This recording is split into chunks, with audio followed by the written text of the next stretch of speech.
Aquele cheiro, aquela mistura de cedro antigo, cera de abelha e um toque de jasmim que só as flores mais caras têm.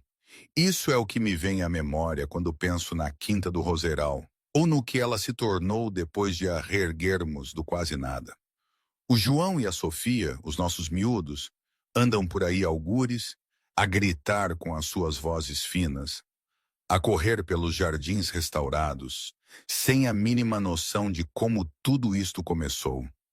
Para eles, este lugar sempre foi assim, mágico e cheio de vida. Mas não era, nem perto. Lembro-me da primeira vez que pus os pés aqui, ou melhor, de quando voltei. As paredes a chorar umidade, o cheiro a bolor e decadência a invadir tudo, como um abraço viscoso. O O'Reilly, o chefe da equipe de construção que a Inês tinha arranjado, um tipo grande com um pescoço que parecia um tronco de árvore e um olhar de quem já tinha visto de tudo, encostava-se a uma pá e murmurava: "É para deitar abaixo, chefe. A senhora Sterling perdeu o juízo. Não conseguimos meter isto em condições em 3 meses, quanto mais em 3 semanas." E eu, Anna Harper, com as minhas mãos calejadas, olhei para ele, para o buraco negro que era a minha vida na altura, e tive de lhe dar razão. No fundo, a razão era algo que eu tinha perdido há muito tempo, talvez desde aquela terça-feira cinzenta no porto, quando o mundo parecia conspirar contra mim. Mas, espera, estou a saltar demasiado. A minha cabeça já não é o que era. As coisas não aconteceram exatamente por esta ordem. A vida não é um livro com capítulos bem definidos. É mais uma corrente de pensamentos e sensações, um turbilhão. Deixem-me tentar descalçar isto. Sei que estava com um nó na garganta, sufocante, há uns dias. Dias ou talvez semanas, perdi a noção do tempo naquela altura. O dinheiro era uma miragem. O João, o meu pequeno João de 6 anos, dependia de mim. E eu estava a falhar miseravelmente. A nossa Sara, a minha Sara, tinha-se ido há 3 anos, um aneurisma, assim do nada. E a minha pequena empresa de arquitetura, a Harper Design, desfez-se em contas médicas e na minha própria dor, como um castelo de areia na maré. Aquele apartamento minúsculo na Foz, com vista para o mar, que ironia. Estávamos com 2 meses de renda em atraso. Foi numa terça-feira chuvosa, acho que era terça, ou talvez quarta. Sinceramente, depois de tudo o que aconteceu, os dias da semana misturam-se. Era um dia de chuva cerrada no porto, daquelas que parecem querer apagar a cidade da face da terra. Eu estava a 5 minutos de uma entrevista de emprego na Construções Almada e Neves, que podia ser a nossa salvação, a minha e a do João. A carrinha Ford F-150 de 2014 mal se aguentava na estrada, o para-brisas rachado, batido pela chuva. Um ritmo que acompanhava a batida ansiosa no meu peito. Vamos lá, murmurei, os nós dos dedos brancos no volante.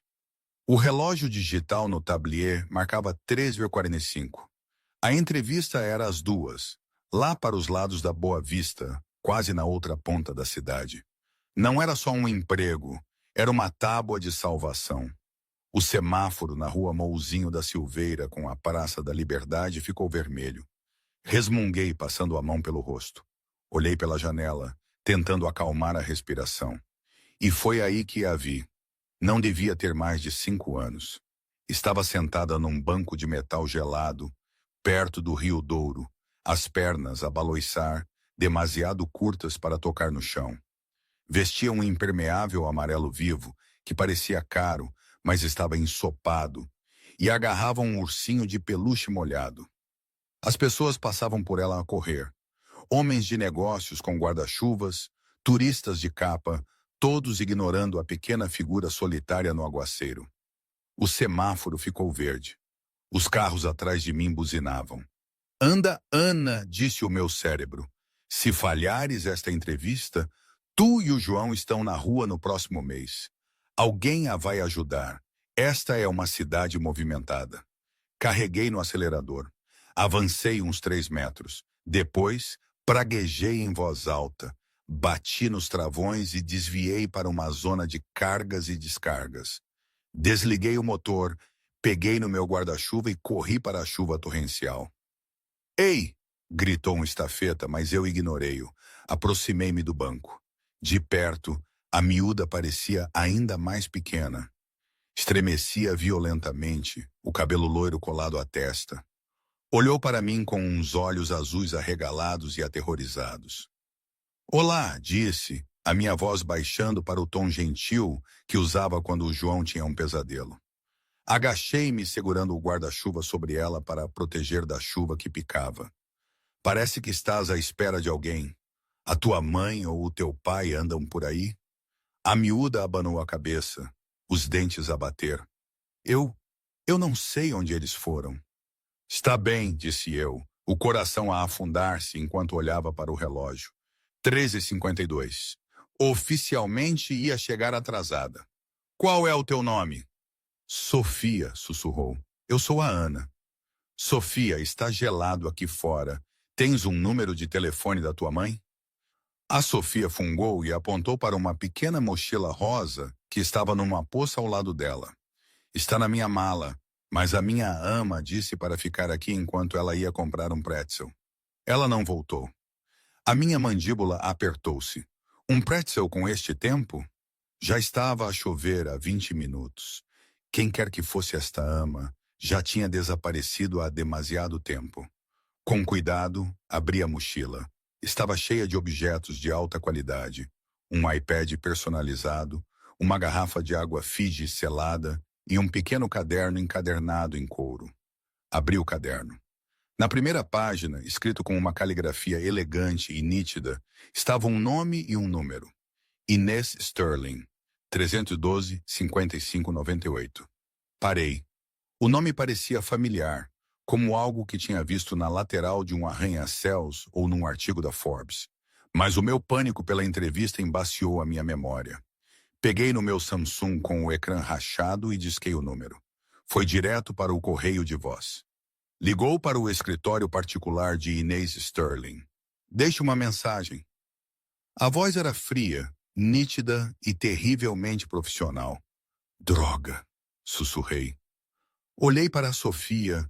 Os lábios dela estavam a ficar de um azul pálido. Não a podia deixar ali à espera da polícia.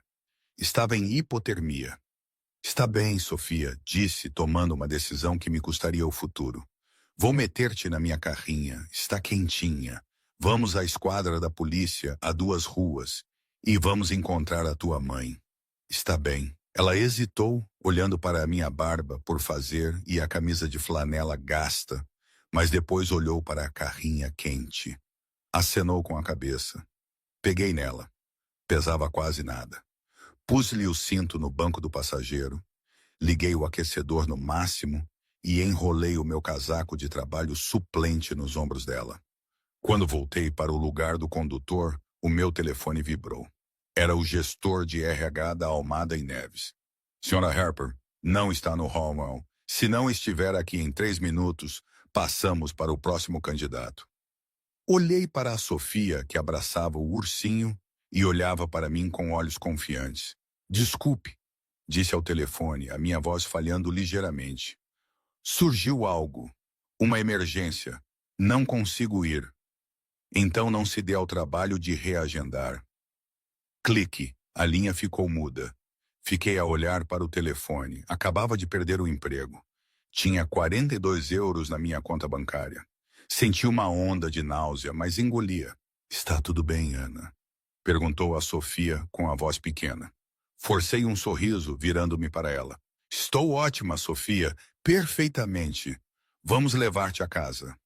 Em vez da esquadra de polícia, decidi tentar o endereço listado no caderno, por baixo do número de telefone. Não era uma casa. Era a Torre Sterling, uma agulha de vidro de 70 andares que perfurava o horizonte do porto. Claro, pensei enquanto puxava a minha carrinha surrada para junto do valet, rodeada de Bentleys e McLarens. Inês Sterling, a magnata do imobiliário, a mulher que compra quarteirões para o pequeno almoço. O valé, um jovem chamado Tiago, a julgar pelo crachá, olhou para a minha carrinha com desdém. As entregas são nas traseiras, amigo. Baixei a janela. Não sou uma entrega, tenho carga preciosa. Saltei, fui para o lado do passageiro e abri a porta. Quando tirei a Sofia, os olhos do valé arregalaram-se. Santa Mãe, é a menina Sofia? Gaguejou o Tiago, deixando cair a prancheta. Segurança! Chamem a segurança! Em segundos, 3 homens de fatos pretos cercaram a entrada. Eu, instintivamente, dei um passo à frente da Sofia, protegendo-a. Afaste-se da criança! Ladrou o chefe da segurança, a mão a pairar perto do cinto. Calma!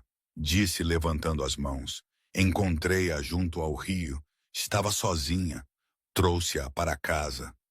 Mamã! Gritou a Sofia, não para mim, mas para um homem que saía a correr do hall. Mas não era a mãe dela. Era um homem alto, em pânico, de smoking. O mordomo, talvez? Caiu de joelhos, abraçando a miúda. Oh, graças a Deus! Graças a Deus! A dona Inês está a destruir a cidade à sua procura. Antes que eu pudesse explicar, as portas de vidro do hall abriram-se com um silvo violento. A temperatura no passeio pareceu descer 10 graus. Uma mulher saiu. Era deslumbrante de uma forma terrivelmente escultural. Vestia um fato branco impecavelmente feito, o cabelo preto como ébano puxado para um coque severo. Os seus saltos batiam no pavimento como tiros. Ela não correu. Ela espreitou. Sofia! A vulnerabilidade na sua voz durou uma fração de segundo antes que o seu rosto endurecesse numa máscara de fúria pura. Ela arrebatou a filha do mordomo, abraçando-a ferozmente, enterrando o rosto no cabelo molhado da menina. Por um momento, vi a mãe por trás da bilionária. Ela tremia. Depois, levantou-se e fixou o olhar em mim. Os seus olhos eram cinzentos, afiados como aço e, naquele momento, a arder de acusação. Quem é você? Exigiu. A sua voz não era alta, mas impunha silêncio a todos na rua. Eu sou a Ana. Eu encontrei-a. Encontrou-a? Inês Sterling cortou-me. Aproximando-se, ela olhou-me de cima a baixo, observando as minhas botas molhadas, a minha flanela barata, o pó de serra nas minhas calças de ganga. Ou raptou-a. A minha filha tem uma equipa de segurança e uma ama. Não há hipótese de ter sido apenas encontrada. Eu irritei-me. Acabava de sacrificar o meu ganha-pão pela criança desta mulher. E ela olhava para mim como se eu fosse uma barata no seu chão de mármore impecável. A sua ama estava ocupada em comprar um pretzel. Atirei, o meu próprio temperamento a explodir. E a sua filha estava a morrer de frio num banco. Talvez deva verificar a sua folha de pagamentos antes de acusar quem a trouxe de volta.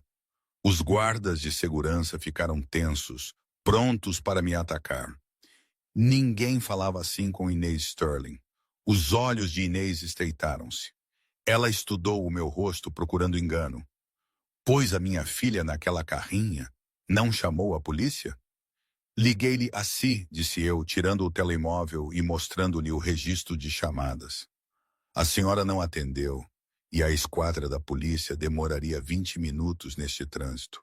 Ela estava em hipotermia. Tomei uma decisão. Inês olhou para o telefone, depois para a Sofia. Mamã, ele é simpático, disse a Sofia, agarrando o meu casaco que ainda estava pendurado nela. Deu-me o casaco dele e perdeu a reunião por minha causa. Inês parou. Olhou para o casaco de trabalho grande e gasto que envolvia o pequeno corpo da filha. Voltou a olhar para mim, notando pela primeira vez que eu estava encharcada até aos ossos, apenas de t-shirt, porque tinha dado o meu calor. A agressão não deixou os seus olhos, mas a suspeita diminuiu, substituída por uma curiosidade calculista. Perdeu uma reunião? Perguntou. Uma entrevista de emprego. Corrigi, sentindo a adrenalina desaparecer, deixando-me exausta. Mas não importa. Ela está segura. Isso é o que importa. Virei-me para voltar para a minha carrinha. Precisava de sair antes de dizer algo de que me arrependesse. Estava sem dinheiro, molhada e humilhada.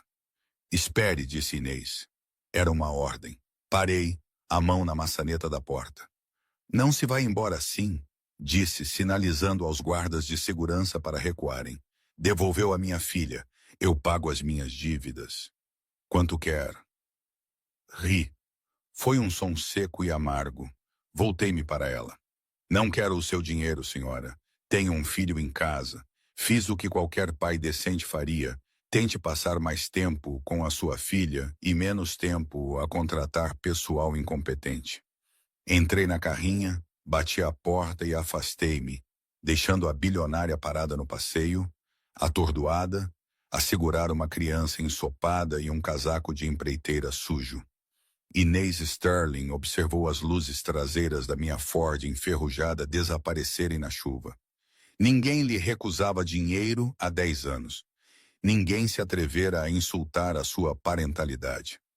Quero a matrícula dele, disse ao chefe da segurança, a voz baixa. Para apresentar queixa, senhora Sterling. Não, disse Inês, uma expressão estranha e ilegível a atravessar o seu rosto enquanto puxava a Sofia para mais perto. Quero saber quem ele é. Quero saber tudo. Às vezes, quando não conseguia dormir à noite, pensava no meu pai. Na maneira como ele sempre dizia, não confies em ninguém que parece bom demais. Ele referia-se aos comerciantes no mercado, mas agora entendi de outra forma. O mundo de Inês, as suas promessas, tudo soava demasiado bem, demasiado perfeito. E perfeição não existe. Tinha aprendido isso da maneira mais dura, com a Sara. A sua morte ensinou-me que mesmo os sonhos mais bonitos podem desmoronar. E Inês, com todo o seu brilho e poder, parecia o tipo de sonho que eu tinha de ter medo. O silêncio no meu apartamento era pesado, do tipo que pressiona os tímpanos. Contrastava duramente com a tempestade que rugia lá fora. Eu estava sentada à pequena mesa de fórmica da cozinha, as mãos na cabeça. Sobre a mesa, uma carta. A letra era vermelha. Último aviso. O processo de despejo começará em 48 horas. Eu tinha falhado a entrevista. Tinha tentado ligar para a Almada e Neves 3 vezes, mas a recepcionista tinha bloqueado o meu número. No mundo corporativo, ser pouco fiável significava ser inempregável. Mamã? Endireitei-me instantaneamente, forçando um sorriso no rosto enquanto me virava. O meu filho João estava na porta do quarto, esfregando o sono dos olhos. O João era pequeno para os seus 6 anos, com o mesmo cabelo castanho indomável que eu e os olhos suaves e compassivos da mãe. Ei, amigo, por que é que não estás a dormir? Já é tarde. Os trovões estão altos, sussurrou o João. Caminhou e subiu para o meu colo. Conseguiste o trabalho? Podemos comprar o set de Lego agora? O meu coração partiu-se. Envolvi o meu filho nos braços, descansando o queixo na cabeça do miúdo para que o João não visse os meus olhos a encherem-se de água. Este não, João, mas algo melhor está a caminho. Prometo. A mãe só tem de resolver as coisas. Está bem. O João bocejou, confiando completamente em mim. Tu consegues sempre. Levei o João de volta para a cama, aconcheguei-o debaixo do edredão do Homem-Aranha, que já tinha visto dias melhores, e fiquei sentada no escuro por muito tempo. Tinha 42 euros. Precisava de 3.400 euros até sexta-feira, ou ficaríamos sem casa. Olhei em volta do quarto, os esboços de edifícios inacabados na parede, os restos do sonho que eu e a Sara tínhamos construído. Eu era uma boa arquiteta. Eu era uma mestre carpinteira. Mas numa cidade como o Porto, sem contactos, o talento era apenas uma mercadoria que ninguém queria pagar. Do outro lado da cidade, na cobertura da Torre Sterling, a atmosfera era completamente diferente, embora igualmente fria. Inês Sterling estava no seu escritório em casa, Uma sala feita de vidro e mogno com vista para as luzes da cidade. Segurava um copo de uísque numa mão e uma pasta manila na outra. O relatório, disse sem levantar os olhos. O seu chefe de segurança, um corpulento ex-agente chamado Marcos, estava em posição de sentido. Anna Harper, 32 anos, empreiteira e arquiteta licenciada. Geriu uma empresa de boutique chamada Harper Design com a mulher até há 3 anos. O que aconteceu há 3 anos? Perguntou Inês, traçando a borda do seu copo. A mulher, Sarah, morreu. Aneurisma cerebral. A Harper desmoronou-se. Gastou as suas poupanças em tratamentos experimentais antes da morte dela. Depois foi atingida por uma dívida massiva. Perdeu o negócio. Tem feito biscates, trabalhos de manutenção, trabalho diário, apenas para manter o filho na escola. Inês fez uma pausa. Pensou na mulher na chuva, a tremer porque tinha dado o seu casaco a Sofia. Pensou na sua raiva quando lhe ofereceu dinheiro. Ela está falida, percebeu, desesperada. E, no entanto, atirou-me o cheque à cara. Onde é que ela ia hoje? Perguntou Inês. Entrevista de emprego, Construções Almada e Neves, uma grande empresa de construção. Marcos verificou as suas notas. Perdeu-a, por nossa causa. Inês sentiu um picar de algo que não sentia há anos. Culpa. Era uma sensação de comichão estranha sob a sua pele. Ela era um tubarão na sala de reuniões. Devorava concorrentes ao almoço, mas aquela mulher tinha salvado a sua filha. E em troca ela, inadvertidamente, tinha-a arruinado. Ela chamou-me mãe ausente, murmurou Inês, mas para si mesma. Ela estava estressada, Sra. Sterling. Posso pedir à equipa jurídica para enviar uma ordem de cessação e desistência se ele... Não. Inês levantou-se caminhando até a janela. Olhou para a cidade em expansão, uma grelha de luzes e sombras. Ele tinha razão. Voltou-se para Marcos, os seus olhos cinzentos, duros e focados. A culpa desapareceu, substituída por um plano. Inês Sterling não pedia desculpas. Ela fazia negócios. Prepare o carro para amanhã de manhã, Marcos. Onde vamos? Para as favelas, disse atirando o dossiê para a sua secretária. Vamos fazer uma oferta a Anna Harper. Momento de pausa. Tenho que parar um segundo aqui.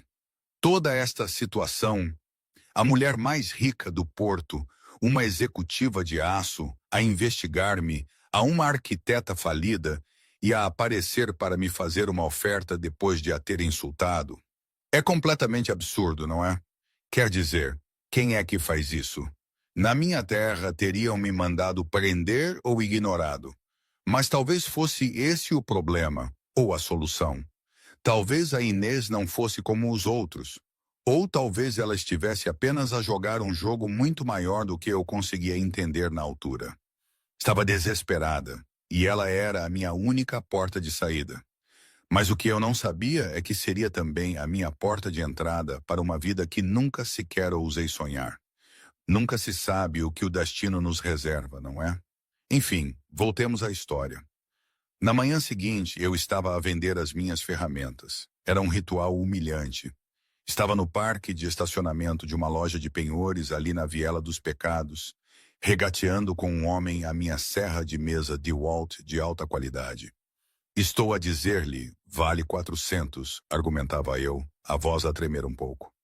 Dou-lhe 150, é pegar ou largar, grunhiu o dono da loja, cuspindo no asfalto. 150? Isso é um roubo.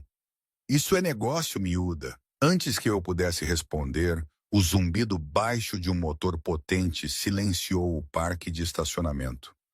Um elegante Maybach preto parou à beira do passeio, parecendo uma nave espacial que tinha aterrado num ferro velho. A janela traseira desceu. Inês Sterling não olhou para o dono da loja. Olhou diretamente para mim. Usava óculos de sol, embora estivesse nublado. Entre, disse ela. Eu pisquei. Perdão? Não gosto de me repetir, Sr. Harper. Entre no carro.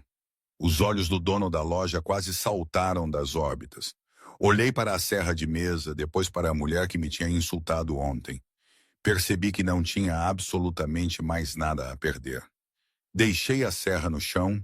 De qualquer forma, não a venderia por 150 euros. E abri a porta do carro. O interior cheirava a couro caro e baunilha. Era mais silencioso do que uma igreja. Está a raptar-me? Perguntei enquanto o carro arrancava suavemente. Inês tirou os óculos de sol. Se quisesse raptá-la, estaria numa mala, não a beber água com gás.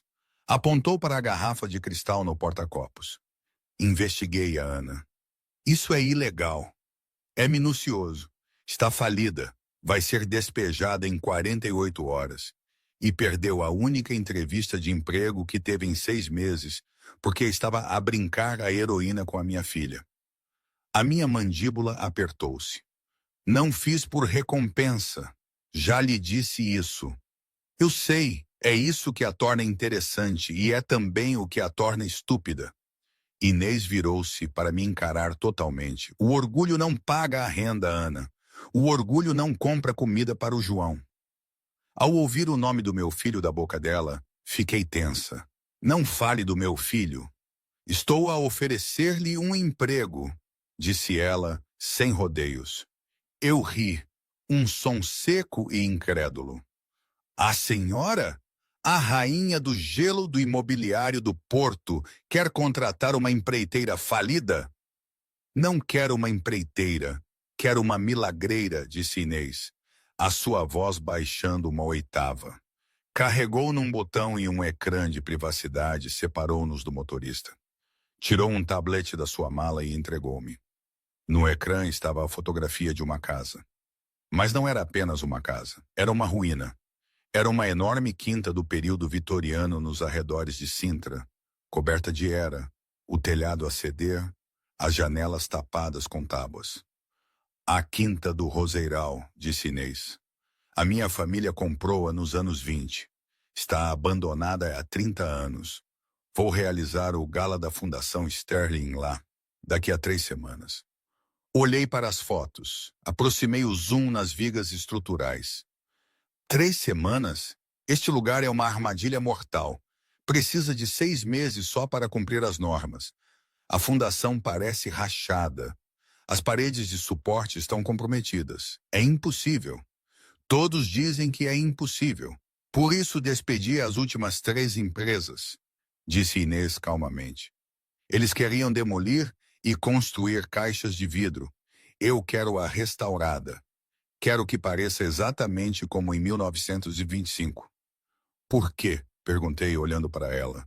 Por que se importa com uma casa velha? Por um segundo, a máscara caiu. Porque foi o último lugar onde a minha mãe foi feliz, disse suavemente. Depois, o aço voltou. Preciso do salão principal, do salão de baile e da grande escadaria prontos. 3 semanas, equipa 24 horas por dia, 7 dias por semana. Você dirige o espetáculo. Tem um orçamento ilimitado para materiais. Não consigo, disse devolvendo o tablet. Não tenho equipa, não tenho licença. Caducou porque não consegui pagar as taxas. Reativei a sua licença esta manhã, disse Inês casualmente. E arranjei uma equipa. Estão à espera no local. A única coisa que falta é um arquiteto principal que se importe com a história de um edifício e não com a margem de lucro. Ela meteu a mão na mala e tirou um cheque. Colocou-o na consola de couro entre nós. Olhei para baixo. Era um cheque bancário de 50 mil euros. Esse é o seu adiantamento, disse Inês. Termine o trabalho em 3 semanas e haverá mais 100 mil euros à espera. Além disso, eu pagarei as mensalidades do João no Colégio de São Bento pelos próximos 5 anos. Parei de respirar. O Colégio de São Bento era a melhor escola do país. Era a escola onde a Sara sempre sonhara mandar o João. Por quê? Perguntei novamente, a voz a tremer ligeiramente. Porque eu... Inês olhou pela janela enquanto o carro entrava na autoestrada. Porque parou para a minha filha na chuva quando todos os outros continuaram a conduzir. Tem algo que os meus arquitetos caros não têm, Ana. Tem um coração, e eu preciso de alguém com coração para consertar o roseral. Ela voltou-se para mim, o seu olhar intenso. Então, Ana Harper, quer salvar o seu apartamento e o futuro do seu filho? Ou quer voltar à loja de penhores e vender a sua serra de mesa por tuta e meia? Olhei para o cheque, olhei para a casa em ruínas no tablet. Pensei no aviso de despejo. Peguei no cheque. Preciso de controlo criativo total, disse eu, a voz firmando-se. E se eu disser que uma parede está insegura, não mexemos nela até que eu diga. Não me importo com o cronograma do seu gala se isso significar que alguém se magoa. Inês sorriu. Foi a primeira vez que a vi sorrir de verdade. Era perigoso. Acordo. Ela tocou na divisória de vidro. Motorista, leve-nos à Quinta do Roseral. Enquanto o carro acelerava, senti um nó no estômago. Acabava de vender a minha alma ao diabo para salvar o meu filho. Mas enquanto olhava para Inês, que já estava de volta ao telefone a dar ordens a um subordinado, perguntei-me se talvez o diabo estivesse tão solitário quanto eu. 3 semanas para fazer o impossível. E já estava a começar a perceber que a casa em ruínas não era a única coisa partida que precisava de ser consertada. A Quinta do Roseral não era apenas uma casa. Era uma carcaça podre de uma era passada. Quando entrei pelas portas da frente, o cheiro atingiu-me primeiro. Uma mistura úmida e arrepiante de gesso molhado, bolor e decadência. Mas por baixo disso, se fechasse os olhos, conseguia sentir o cheiro fantasmagórico de carvalho velho e cera de abelha. É para deitar abaixo, chefe, disse O'Reilly, o mestre de obras. Ele era um homem enorme, com um pescoço grosso e antebraços como troncos de árvore, e estava encostado a uma pá, a olhar para mim com um ceticismo mal disfarçado. A senhora Sterling está maluca. Não conseguimos meter isto em condições em 3 meses, quanto mais em 3 semanas. Caminhei até o centro do grande hall. Olhei para cima. O teto era uma obra-prima de mogno em caixotões, mas a umidade tinha escurecido a madeira nos cantos. Um enorme candelabro de cristal coberto por décadas de pó e teias de aranha pendia precariamente por uma corrente enferrujada. Não vamos meter a casa toda em conformidade, disse eu, a minha voz a ecoar no espaço vazio. Apenas o hall, o salão de baile e a biblioteca. Selamos o resto. E a integridade estrutural. O'Reilly desafiou. A parede leste está a ceder. Caminhei até a parede em questão. Não usei um nível a laser ou um tablet. Coloquei a mão plana contra o papel de parede úmido. Fechei os olhos, sentindo a vibração da casa enquanto a equipa movia equipamentos lá fora. Não é a parede, disse, abrindo os meus olhos. É a drenagem exterior. O sistema de calhas está entupido, despejando água na fundação. Abrimos uma vala, desviamos o fluxo e escoramos as vigas do subsolo. Vai aguentar. O'Reilly zombou. Tem a certeza, arquiteta? Tenho a certeza porque sei como estas casas respiram, disse eu, o meu tom endurecendo. Agora, ponha uma equipa na vala. Quero o chão lixado até logo à noite. Se não gostar das minhas ordens, ligue à senhora Sterling e diga-lhe que se demite. Tenho a certeza de que ela tem uma longa lista de pessoas à espera do seu salário. O'Reilly olhou para mim por um longo e tenso momento. Depois acenou com a cabeça. Está bem, ouviram o chefe. Vamos lá. Durante a semana seguinte, Anna Harper deixou de ser um ser humano e tornou-se uma máquina. Dormia 4 horas por noite num beliche que montei na biblioteca. Comia barras de proteína e bebia café morno. Era impulsionada por 2 coisas: o medo de perder o meu filho e uma estranha e crescente obsessão pela própria casa. Mas não era a única a observar. Todas as noites, pontualmente às 18, o Maybach preto subia à entrada de Gravilha. Inês Sterling saía, trocando os seus saltos por botas de marca, arrastando uma relutante Sofia com ela. No início, Inês apenas perscrutava o trabalho, apontando falhas com o seu olhar afiado como um laser. Mas pelo quarto dia, a dinâmica mudou. Eu estava num andaime, a lixar à mão as intrincadas molduras do teto, quando ouvi risadas. Olhei para baixo. O João, que eu tinha ido buscar à escola e trazido para o local, andava a correr atrás da Sofia entre as pilhas de madeira. A Sofia, geralmente vestida como uma adulta em miniatura, usava calças de ganga e uma t-shirt, o rosto sujo de terra. Estava a rir, uma gargalhada alta e desinibida que ecoava nos tetos altos. Cuidado!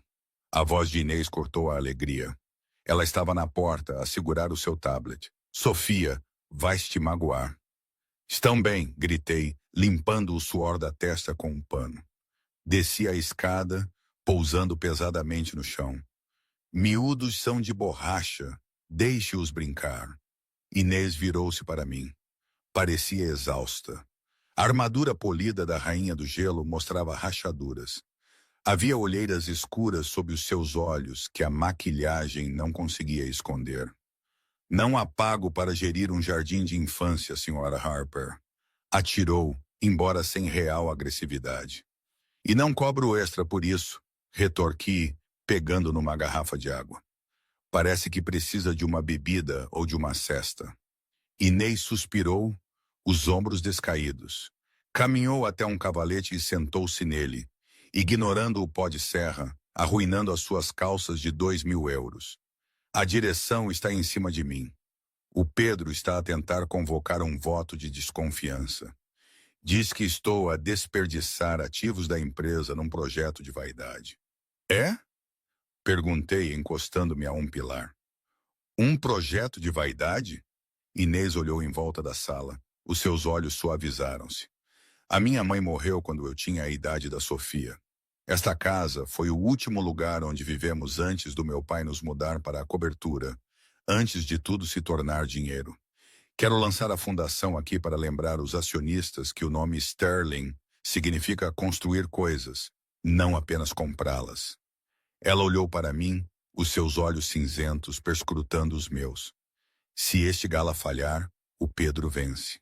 Ele vai tomar a empresa, vai liquidar os ativos e vai deitar esta casa abaixo. Os riscos mudaram subitamente para mim. Já não se tratava apenas do meu salário. Tratava-se de preservar o único pedaço de humanidade que esta mulher tinha deixado. Então não vamos deixar que falhe, disse eu baixinho. Inês olhou para mim, surpreendida pela minha certeza. Sabe assentar mosaicos? Perguntei subitamente. Perdão? O hall de entrada. Estamos atrasados. Os rapazes do O'Reilly estão ocupados com a parte elétrica. Preciso de mãos. Inês Sterling, CEO bilionária, olhou para mim. Depois levantou-se. Tirou o blazer, revelando uma blusa de seda. Enrolou as mangas. Mostre-me o que fazer. Durante as 3 horas seguintes, a hierarquia da elite do porto dissolveu-se. Não havia CEO e empreiteira. Havia apenas uma mulher e um homem de joelhos a espalhar argamassa e a colocar mosaicos de mármore. Trabalhavam num ritmo confortável, os únicos sons sendo o raspar das espátulas e o riso distante do João e da Sofia a brincar no jardim. Tem boas mãos, observei enquanto Inês alinhava perfeitamente uma peça de canto. Firmes. Eu queria ser artista, confessou ela, a voz baixa, os olhos fixos na pedra. Pintura, escultura. O meu pai disse-me que a arte é para pessoas que não podem dar-se ao luxo de comprar o museu.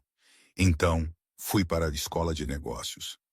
Ele estava enganado, disse eu. Construir algo, isso é arte. Está a construir um futuro para a Sofia. Inês parou, olhou para mim. Eu estava coberta de pó, o cabelo desarrumado, a camisa de flanela rasgada no cotovelo. Eu era a antítese dos homens com quem ela costumava sair. Gestores de fundos de cobertura e socialites vazios. Eu era real, sólida. Por que é que me ajudou realmente naquele dia? Perguntou ela. Estava desesperado por dinheiro. Podia simplesmente ter continuado a conduzir. Parei de trabalhar. Olhei para o azulejo, a minha expressão escurecendo. Porque sei o que é perder alguém que se ama. E sei que 5 minutos podem mudar tudo. Se eu tivesse sido 5 minutos mais rápida há 3 anos, talvez a Sarah ainda estivesse aqui. O silêncio entre nós era espesso, carregado com uma dor partilhada que nenhuma de nós tinha de explicar. Inês estendeu a mão, a sua mão pairando sobre o meu braço, mas recuou no último segundo. Obrigada, Ana. Não me agradeça ainda, disse eu, forçando um sorriso. Ainda temos de rejuntar esta confusão. Enquanto o sol se punha, projetando longas sombras douradas pelas janelas arqueadas, nós os 4 sentamo-nos no chão do salão de baile inacabado, a comer pizza de takeaway. A Sofia dormia no meu colo, exausta de tanto brincar. O João estava encostado a Inês, mostrando-lhe um desenho que tinha feito da casa. Por um momento parecíamos uma família, um estranho remendo, uma família partida e colada novamente. Mas a paz foi quebrada pelo toque do meu telefone. Era o Riley. Chefe, precisa de vir à cave agora. O que foi? Perguntei, sentindo o pânico na voz do mestre de obras. A linha de água principal. Alguém cortou-a. A fundação está toda inundada. A cave da quinta do Roseiral era um pesadelo. A água jorrava de um cano de 5 centímetros com a força de uma mangueira de incêndio, enchendo rapidamente o nível subterrâneo com lama turva e gelada. As vigas de suporte temporárias que eu tinha instalado para sustentar a ala leste já estavam submersas em 30 centímetros de água. Cortem a água! Gritei, metendo-me na água, o frio gelado a morder-me as calças instantaneamente. Tentei! Gritou O'Reilly, a lutar com uma roda de válvula enferrujada. Está presa. A rosca está estragada. Inês estava no topo das escadas, o rosto pálido. Tinha deixado as crianças no carro com Marcos, o seu chefe de segurança. Ana, saia daí. Se os suportes cederem, o chão acima vai desabar. Se eu sair, a casa cai, gritei. Peguei numa chave de tubos pesada de uma caixa de ferramentas flutuante. O'Reilly, arranje uma barra para essa roda. Vou apertar a abertura. Mergulhei em direção ao cano que jorrava. A pressão da água atirou-me para trás, batendo-me contra a parede de tijolo. Gatinhei, engolindo água suja, mas consegui levantar-me novamente. Encaixei uma folha de borracha sobre o corte no metal e apertei a chave com todas as minhas forças. Os meus músculos gritavam, a veia no meu pescoço saltava. Gira agora! Gritei para O'Reilly. O mestre de obras grunhiu, o rosto ficando roxo com o esforço, e finalmente, com um guincho de metal torturado, a válvula girou. O jato de água diminuiu para um fio, depois parou. O silêncio caiu sobre a cave, exceto pela respiração pesada dos 2 homens e o gotejar da água. Eu escorreguei contra a parede molhada, a tremer violentamente. O'Reilly aproximou-se e ofereceu-me uma mão. Isso não foi um acidente, rosnou O'Reilly, apontando para o cano. Foi um corte limpo, serra. Alguém fez isso enquanto estávamos a comer pizza lá em cima. Subi as escadas, encharcada, a tremer e furiosa. Inês esperava-me com uma toalha que tinha pegado no carro. Envolveu-a à minha volta, as mãos a tremer. Está tudo bem? Sussurrou, os olhos a perscrutá-lo em busca de ferimentos. Estou bem, disse eu com os dentes a bater. Mas O'Reilly tem razão. Alguém está a tentar matar este projeto. O rosto de Inês endureceu na máscara de CEO. Marcos, o chefe de segurança, ela adiantou-se das sombras. Revisa as câmaras de segurança do perímetro. Agora, quero saber quem esteve nesta propriedade nas últimas 2 horas. 10 minutos depois, estávamos reunidos à volta de um portátil na segurança seca da biblioteca. Marcos passava as imagens. Ali, apontei. Imagens granuladas de visão noturna mostravam uma figura de capuz escuro a esgueirar-se por uma abertura na vedação da construção. A figura movia-se com propósito, evitando as luzes principais, dirigindo-se diretamente para o acesso exterior da cave. Pode melhorar o rosto? perguntou Inês. A resolução é muito baixa, disse Marcos. Mas espere, olhe para os sapatos. A figura usava mocassins distintos de alta qualidade com uma fivela de prata. Não são botas de trabalho, nem sapatilhas. São mocassins caros de couro italiano. Inês congelou. Ela conhecia aqueles sapatos. Pedro? Sussurrou ela. Pedro? Perguntei eu. O membro do conselho. Ele tem um par exatamente igual a esses. Comprou-os em Madrid quando estivemos lá para uma cimeira no ano passado. Gabava-se de que custavam mais do que o meu carro. Inês desviou o olhar do ecrã, passeando pela sala. Ele está desesperado. Sabe que se o gala for um sucesso, eu garanto os direitos de voto pelos próximos 5 anos. Ele está a tentar destruir fisicamente o local. Chamamos a polícia, disse eu. Não, disse Inês bruscamente. Se a polícia investigar, vão encerrar o local como cena de crime. Perdemos a licença, perdemos o prazo. O gala é cancelado. O Pedro ganha. Então, vamos deixá-lo impune? Perguntei incrédula. Ele quase deitou a casa abaixo em cima de nós. Não o vamos deixar impune, disse Inês, virando-se para mim. O fogo nos seus olhos era aterrorizante. Vamos vencê-lo. Vamos terminar esta casa. E vamos torná-la tão magnífica que quando ele passar por aquelas portas na noite de sábado, ele saiba que perdeu. Ela aproximou-se de mim, agarrando as lapelas da minha camisa molhada. Ainda conseguimos. Os estragos da água, o atraso. Olhei para ela. Vi o desespero, mas também a luta. Pensei nos 150 mil euros que garantiriam a vida do João. Pensei na maneira como a Sofia tinha rido hoje. Temos de bombear a cave para secar esta noite. Calculei rapidamente. Precisamos de desumidificadores industriais. Precisamos de substituir o gesso cartonado no hall inferior. Significa turnos duplos. Significa que ninguém dorme nos próximos 3 dias. Pagarei horas extras a triplicar, disse Inês. E vou ficar, vou ajudar. Tenho uma empresa para gerir. Esta é a minha empresa. O meu lugar é aqui. Os 3 dias seguintes foram um borrão de cafeína, pó de serra e pura força de vontade. Eu não fui para casa. Enviei o João para ficar com a minha irmã nos subúrbios. Vivi na quinta do Roseiral. E, surpreendentemente, Inês também. Ela montou um centro de comando na biblioteca. Atendia chamadas de Tóquio e Londres enquanto lixava corrimãos. Encomendava catering para a equipa, lagostas e bifes, não sanduíches. Elevando o moral a um nível nunca antes visto. A barreira entre nós erodiu completamente. Uma noite, às 3 da manhã, encontrei Inês a dormir numa pilha de panos no corredor. Com cuidado, peguei nela e levei-a para o catre na biblioteca.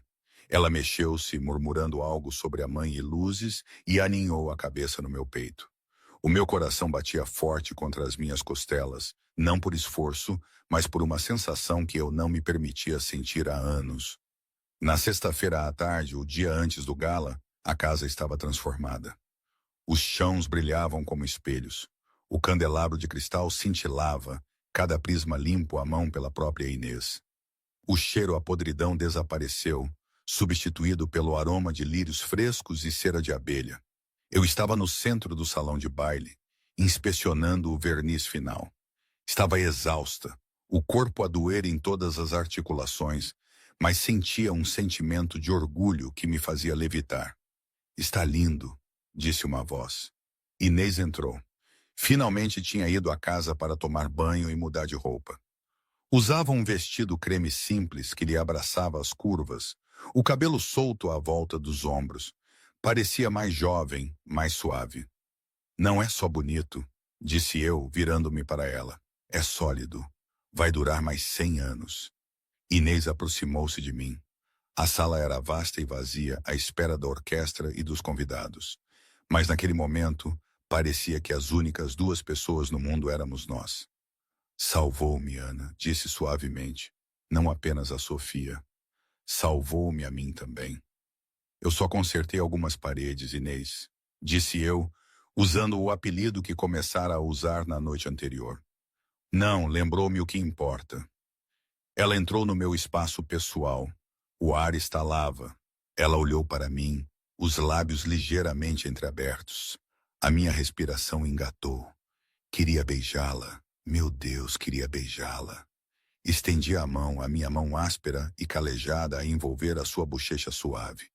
Inês inclinou-se para o meu toque, os olhos fechando-se. Bang! As portas duplas do salão de baile abriram-se. Marcos, o chefe de segurança, entrou com um ar sombrio. Segurava um tablet. Dona Sterling, temos um problema. Eu e Inês saltamos. Inês recompôs-se instantaneamente, embora suas bochechas estivessem coradas. O que foi, Marcos? É o Pedro. Ele não apenas sabotou os canos, ele vazou uma história para a imprensa. Está a arrebentar agora em todos os canais de notícias. Inês agarrou o tablet. Olhei por cima do ombro dela. A manchete no ecrã lia: Escândalo na Sterling. Bilionária em romance secreto, com empreiteira sem licença e com registro criminal. Senti o sangue a esvair-se do meu rosto. Registro criminal? Não tenho registro criminal. Leia a submanchete, disse Marcos baixinho. Anna Harper acusada de negligência na morte da esposa. A proteção de menores vai iniciar uma investigação sobre a segurança do filho. João Harper. Deixei cair o tablet. Partiu-se no chão recém-polido. Ele vai atrás do João. Sussurrei, um som de puro horror. Ele está a distorcer a morte da Sara. Ele está a dizer que eu fui negligente. Está a tentar destruir a sua credibilidade para que qualquer trabalho que fez nesta casa seja considerado legalmente nulo. Inês percebeu, a voz a tremer de raiva. Se a empreiteira principal for considerada negligente e sem licença, o que ele alega que é, a seguradora retira a licença. O gala é ilegal. A polícia vai encerrar-nos antes que o primeiro convidado chegue. Recuei, o pânico a apoderar-se do meu peito. Tenho de ir ter com o João, se a proteção de menores vir isto, se forem à escola. Ana, espere, Inês avançou. É mentira. Podemos lutar contra isso. Não consigo lutar contra 1.000 milhões de euros, gritei, a ferida aberta do meu passado a rasgar-se. Vocês, gente, jogam com vidas. Este é o meu filho. Esta é a minha vida. Eu disse-lhe que não conseguia fazer isto. Eu disse-lhe. Virei-me e corri. Corri para fora do salão de baile, para fora da casa onde tinha derramado a minha alma. E saltei para a minha carrinha enferrujada. Inês ficou sozinha no salão de baile vazio e bonito.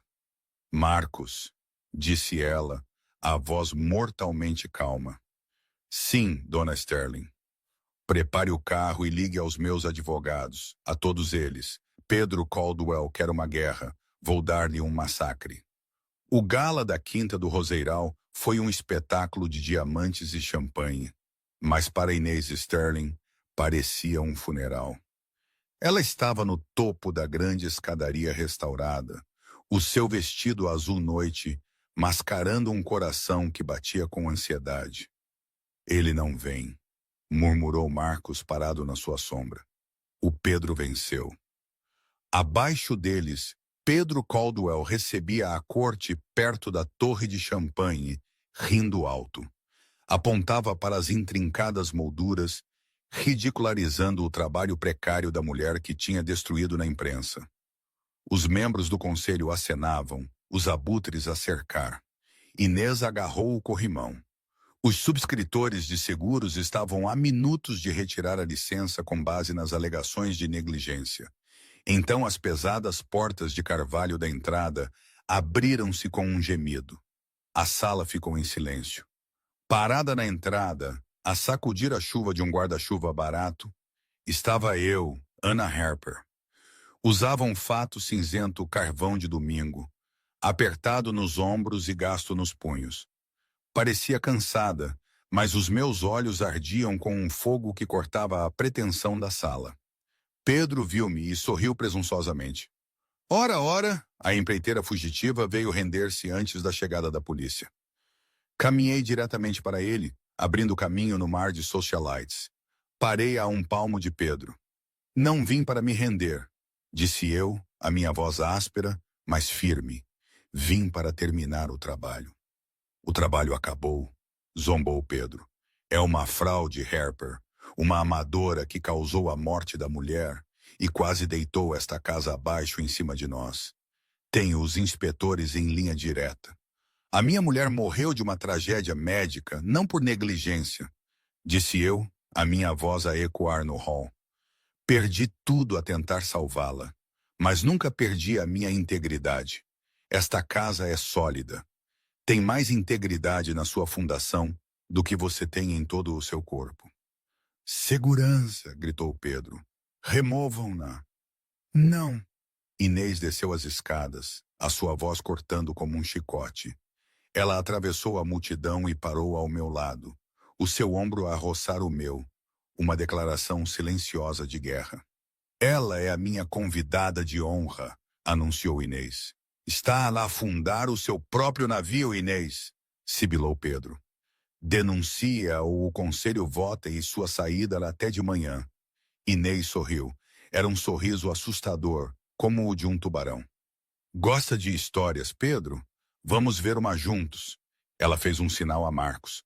As luzes esmaeceram e o enorme ecrã de projeção atrás do palco ganhou vida.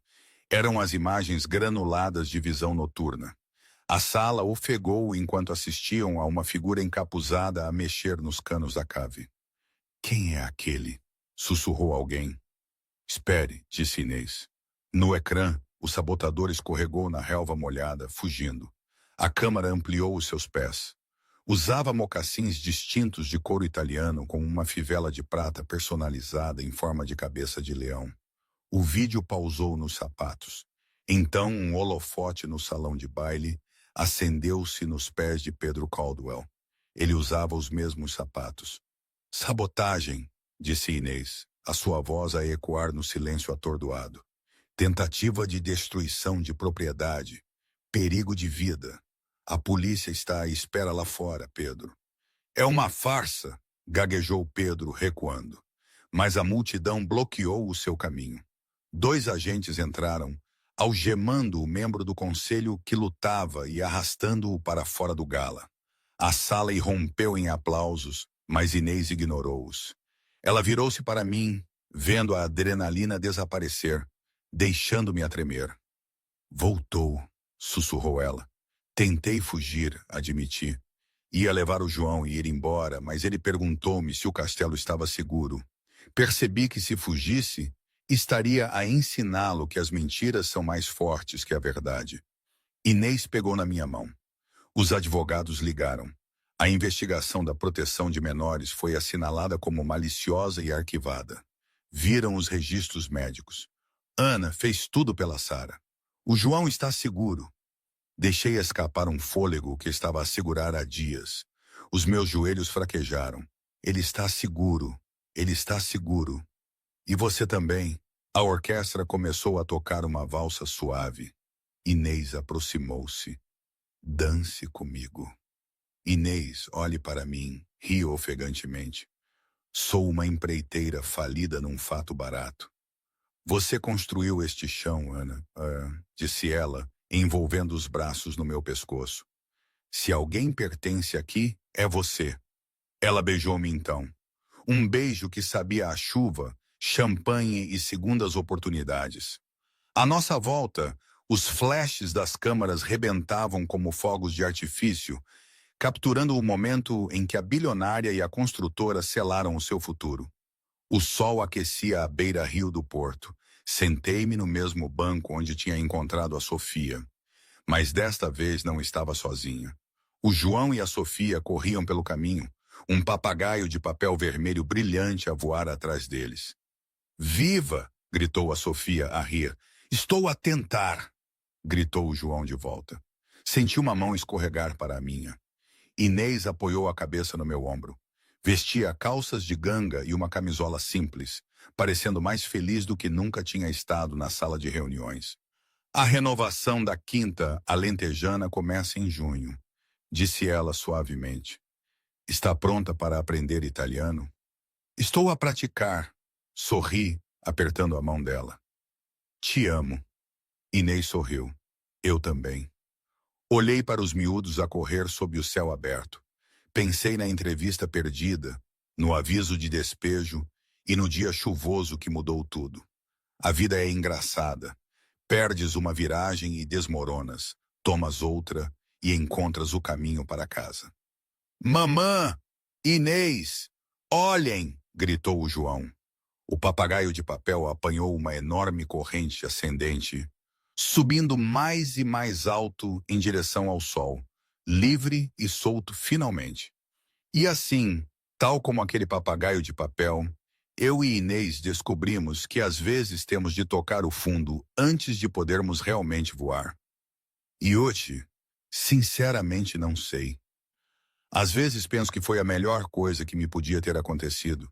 Outras vezes, pergunto-me se não cometi um erro. Provavelmente, os dois. É assim a vida, não é? Nada é claro, nada é perfeito, mas é a minha vida.